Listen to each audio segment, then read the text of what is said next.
What's good? Y'all, welcome back. Today we're finna be reacting to youngest woman in U.S. history to receive a death sentence, Krista Pike. True crime history, true crime documentary. Bet. Here we go. Death by electrocution in the mode prescribed by law, that you shall be transferred to custody for warden. Your body shall be subjected to shock by a sufficient current of electricity. May God have mercy on you. Can I please have my mom before I go? Mr. Bates, please hold Miss Pike in the dock. Please, let me just love my mom. Please hold Miss Pike in the dock. I love you. I feel bad. I love you. This woman, Krista Pike, is the youngest in U.S. history to receive the death sentence. A tale woven from jealousy, a chilling obsession with the occult, and one horrifying night that plunged an entire city into disbelief. On a brisk January morning in 1995, a husband and wife jogging near the University of Tennessee's agricultural campus spotted a trail of blood across the frosty leaves. Following the trail, they discovered the brutally beaten remains of a young woman, half clothed and left with harrowing wounds. Her skull partially shattered, a crude symbol carved into her flesh, and what appeared to be a grisly keepsake taken by her attacker. That shocking moment tore through the peace of Knoxville, a community known for rolling hills and southern warmth. In the days that followed, investigators pieced together evidence leading to a teenage suspect who seemed to relish the violence. As the truth emerged, it revealed a terrifying blend of personal vendettas, dark rituals, and a craving for bloodshed, each clue pointing toward a teenage suspect who seemed to relish violence. That suspect was Krista Pike, and the shocking details of her crime would cement her place as one of the most unsettling I figures take back what I said. I don't feel bad at all, bitch. I don't. You out here killing motherfuckers? Fuck you. Get that chair, bitch. in Tennessee's modern history. Oh, Tennessee. Damn, Tennessee. Knoxville, Tennessee in the mid-1990s held a population of around 175,000 people. Bustling with students attending the nearby University of Tennessee, the city was also known for a specific educational program, Job Corps. Located near Dale Avenue in northwestern Knoxville, this now closed facility offered free academic and vocational training for disadvantaged youth. At its best, Job Corps served as a second chance for individuals who had dropped out of high school or struggled with poverty, drugs, or unstable home environments. Yet, by 1995, the Knoxville Job Corps Center had earned a reputation for mismanagement and frequent run-ins with the law. Trouble brewed often within its dormitories, where students from difficult backgrounds sometimes clashed instead of bonding. Indeed, the center closed in April of 1995, not long after a final scandal made the headlines. That scandal was the killing that would forever change how Knoxville remembered its Job Corps, and it all traced back to one fateful night in January when 4 young people The skull, the fact that the skull busted open like that, bro, they had to do oh my god, they had to hit the boom, they had to hit it with something, bro. Niggas evil, bro. left the dorms together, and only 3 returned. Before the events of that dark winter evening, a young woman named Krista Pike arrived at the Knoxville Job Corps with hopes of turning her life around.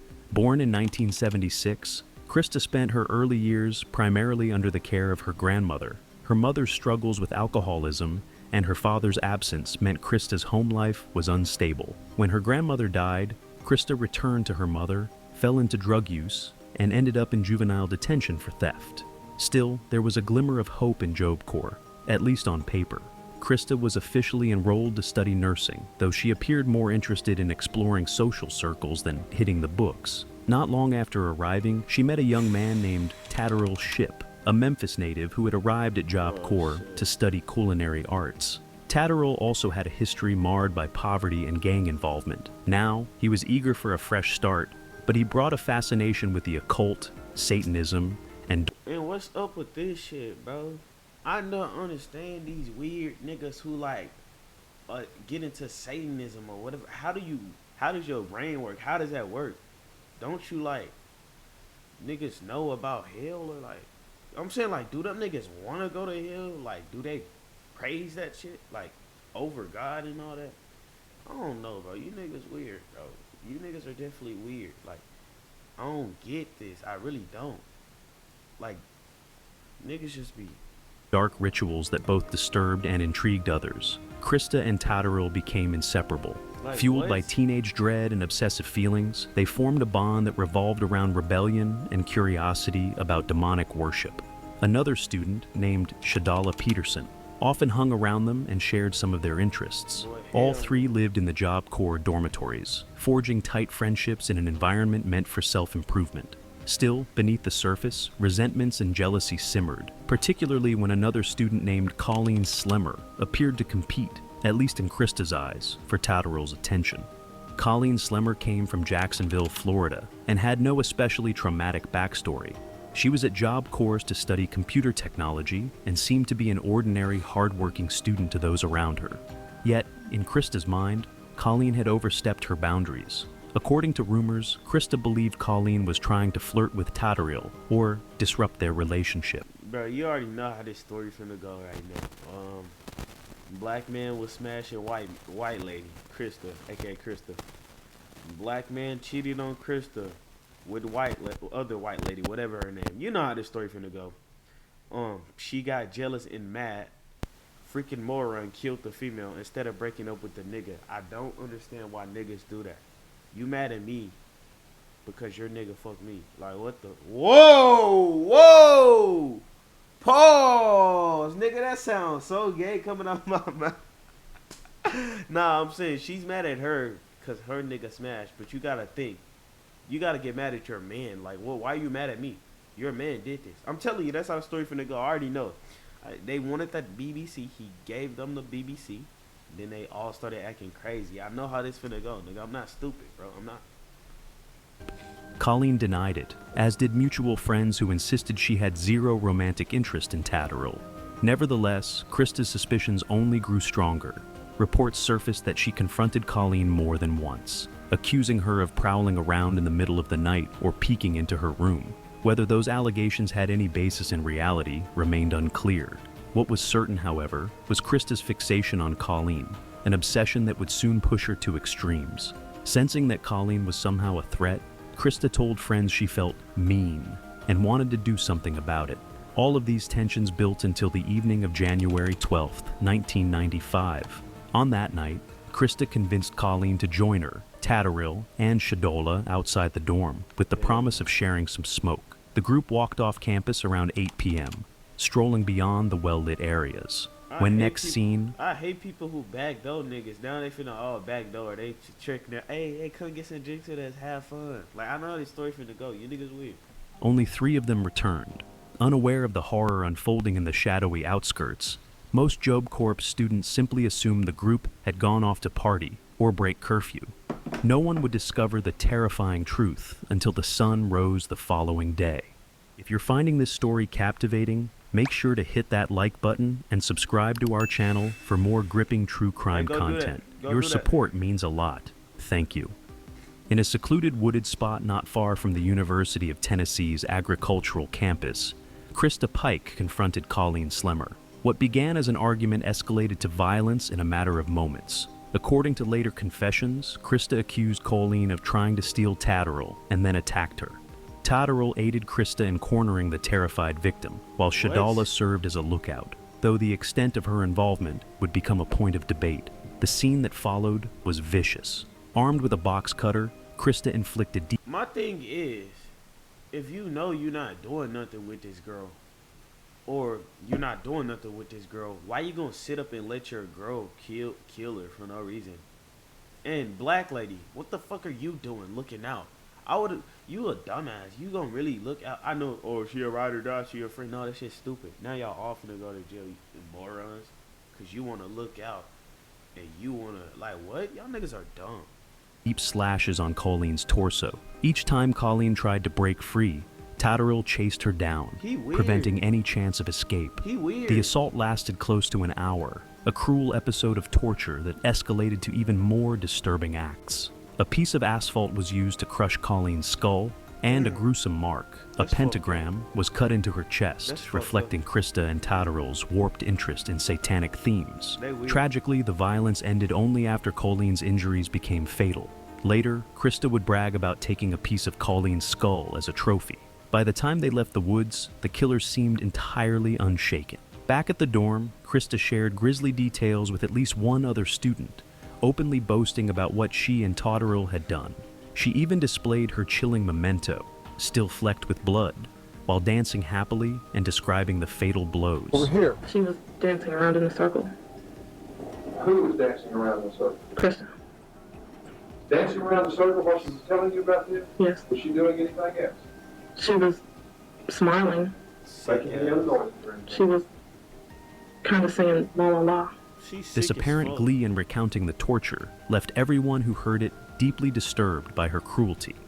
When Colleen's body was discovered on January 13th, 1995, law enforcement began piecing together the evidence. The brutality of the scene, blood spattered across dead leaves, articles of clothing tossed about, and footprints marking signs of a struggle, was unlike anything Knoxville Didn't police. she want to sit up and cry, talking about some, please, please? No, shut up. That girl probably was saying the same thing. And you and your sick, lame-ass boyfriend was doing this. Y'all kept killing her, fool. So I don't feel bad for you niggas. Get the chair. All of you niggas deserve the chair. I don't care. I don't. Play the video. Had witnessed in a long time. The victim, unidentified at first, had been beaten and slashed repeatedly, confirming that the attack had been personal, lengthy, and fueled by rage. While detectives processed the crime scene, staff at Job Course noticed something amiss. Colleen hadn't signed back in the previous night, but 3 individuals, Krista, Totterell, and Shadola, had. A more thorough check of records revealed that they had all left around the same time. That alone might not have been enough for an arrest, but rumors flew around the campus about Krista parading a piece of bone and bragging of a killing. Concerned students alerted their parents, who in turn contacted the authorities. Police wasted no time. They questioned Krista, Totterell, and Shadola on January 15th. All 3 quickly crumbled under the weight of their own statements, each admitting involvement to varying degrees. Krista was the most open about what had happened, recounting details that only someone at the crime scene could know.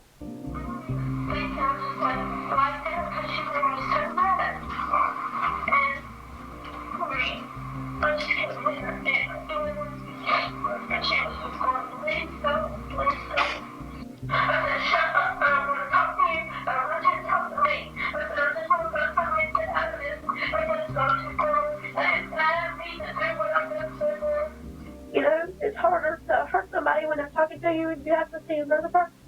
Right. And I told her, shut up. And she was still breathing. I said, Colleen, do you know who's doing this to you? And she was just going,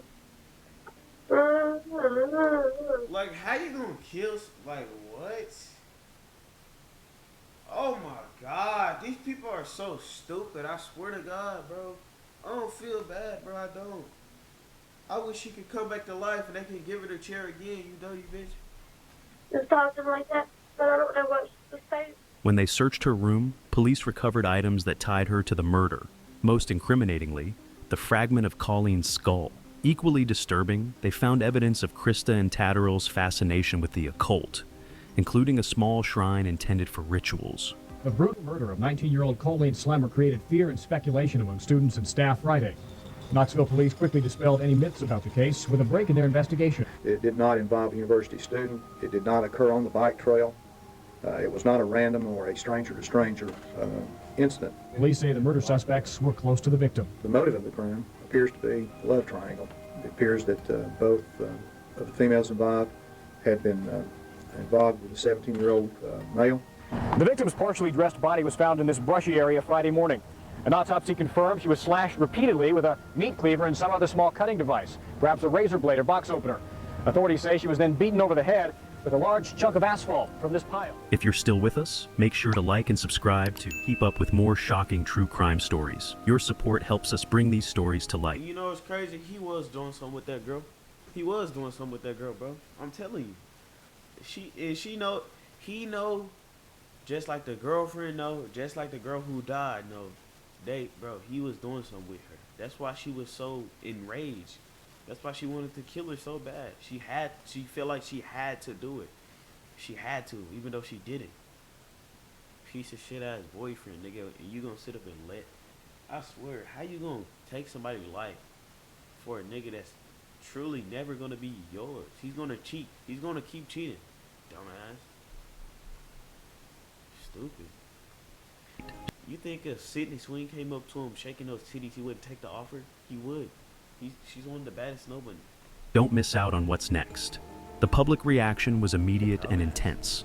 Local news outlets ran stories on the slaying of 19-year-old Colleen Slemmer, focusing on the alleged satanic ritual elements and the shocking brutality. In March 1996, Krista Pike appeared in court to face charges of first-degree murder and conspiracy to commit murder. Prosecutors presented overwhelming evidence, confessions, eyewitness accounts, and the barbaric state of Colleen's injuries. They argued that Krista's violence went well beyond a random brawl, that she had planned it and taken perverse pleasure in the act. The injuries that Krista Pike caused to be inflicted upon Colleen Slemmer are almost beyond description. It was at this location that Colleen Slemmer was actually pleading for her life, and Krista Pike showed her no mercy. The body of Colleen Slemmer ended up in this general area right over here. Shadala Peterson turned state's witness, describing the tension in the days leading up to Colleen's death. Her testimony revealed that Krista and Tatterall had even discussed a human sacrifice, though the specific plan was unclear. The defense for Krista pointed to her troubled childhood, mental disorders, and a history of substance abuse. They insisted she was emotionally unstable and influenced by Tatterall's dark interests. However, the jury was not swayed. After mere hours of deliberation, they found her guilty on both major counts. It is therefore ordered that you shall be put to death by electrocution. Prescribed by law. Don't cry now. Don't cry now, you stupid bitch. You wasn't crying when you killed that girl. You took her life, nigga. Now you gotta get yours took, bro. They need to start doing this more, fool. Like that one girl who crashed a car. What's her name? Like Michaela or something like that. Who killed those two black niggas, or the black nigga and the Mexican nigga. She should have got the chair too, bro. She did it on purpose, bro. They be showing mercy, bro. Shall be transferred to the custody of the warden at the Tennessee Prison for Women. And further, on the 12th day of January 1997, your body shall be subjected to shock by sufficient current of electricity. Oh God, have mercy upon you. Mr. Bates, take Mr. Pike into the house. Can I please have my mom? Nope. Before I go. Nope. Mr. Bates, please hold Ms. Pike in the dock. Please, let me just love my mom. Shut up. Please hold Ms. Pike. I love you. I love you too. And I love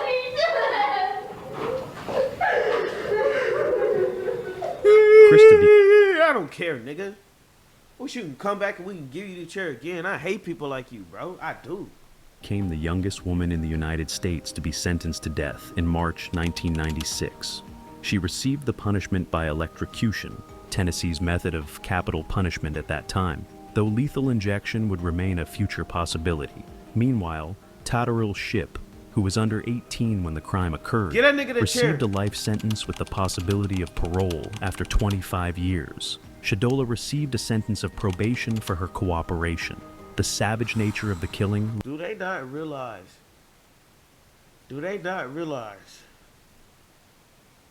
that this nigga and this female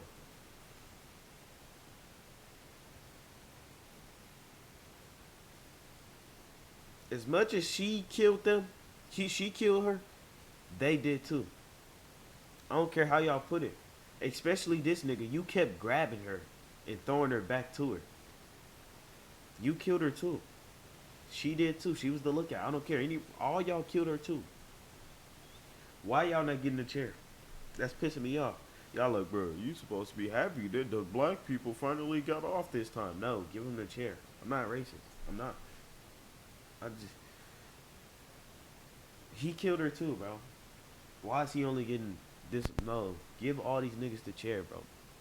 But I feel like just because he was under 18, they did that or some shit, which is stupid if you ask me. I don't know, bro. I don't know. I don't. Should have gave this nigga the chair. He should have been the youngest nigga to get the chair. Boom, nigga. Left many convinced that justice had been served, but the story was far from over. Even after her sentencing, Krista Pike's time behind bars was marked by further violence and dramatic twists. Oh, yeah. I'm 22 years old and this is it for me. And there's just so much more that I wanted to do with my life. You don't deserve to. And be sitting in a room by myself 23 hours a day. I should be out going to school or working and having fun with my friends. That's your fault. My mom and my stepdad. The cat Tigger, I just love him. I love my dog Ed. These are the only kind of stuffed animals we can have because we can't have the ones that are stuffed. Then again, I'm no different than her if I'm sitting up wanting her to die. That makes me the same nigga in a way. Damn. That's why God just be like, let it go. Revenge is, you gotta get out of that prison of revenge or that thought of revenge. Hey, forgive them. At the end of the day, this ain't got nothing to do with me, so I can just let it go like this. But you fucked up. That's all I'm gonna say. You fucked up. God, the only person who can handle you. With things in them. They think we might hide something in there. Well, breakfast is at about 6:30. Then I get up when it's time to go outside and exercise. Come back in and go to the shower. Come back, and I'm in here for the rest of the day until I go outside tomorrow. In 2001, she allegedly attempted to strangle a fellow inmate with a shoelace. Though she was already on death row, she faced an additional conviction related to assault, adding more legal complications to her record. In 2012, her name surfaced again in a bizarre escape plot involving two men. One was a former guard at the prison, and another was an admirer who had been writing to her. Authorities caught wind of the plan before it got anywhere, underscoring the lingering obsession people had with her case. Meanwhile, Krista navigated a maze of appeals, revocations, and legal maneuvers. She once requested an expedited execution date, then reversed course and sought every possible delay. Her lawyers argued that she deserved a stay of execution based on her mental health challenges and the disorganized oversight at her original trial. There's nobody that's going to take me out of this prison and send me to Disneyland with them. It's okay, Mommy. The state of Tennessee countered that she had already exhausted her legal avenues. Calls to carry out her sentence continued into the 2000s and 20s, but as of yet, no firm execution date has been set. More than 25 years after Colleen Slemmer's death, Krista remains the sole woman on Tennessee's death row, having spent more of her life behind bars than outside. I think I deserve to be in here for the rest of my life. I do, I know I do. Wait, she didn't get the chair? What? I know I don't deserve to be out walking around with everybody else in normal society. I did something horrible that is unacceptable, and I realize that. But I don't deserve to die for the actions of 3 individuals. All I'm saying, hey, first off, she weird as fuck for that. Let me say why she's weird, because you one of the people who did it. Now, it came from me. I admit, I literally just said that in a way. I was like, all y'all need to get the chair. Basically. She talking about some 3 individual, bitch, you had the knife. You put the satanic shit on her belly. You don't do... I can't say what you deserve. I can't say what you deserve. I can't judge you, only God can. But you were a weird ass nigga. That black nigga's a weird ass nigga. And that black girl's a weird ass nigga. All y'all niggas weird as fuck. And I would never be around no weird ass niggas like y'all. And y'all, oh, it's so much I can say. When I'm only one person. The Knoxville Job Corps, tainted by the notoriety of her crime, ultimately closed within a few months of the murder. As time presses on, the debate persists about whether a life defined by tragedy and emotional trauma can ever justify such barbarity.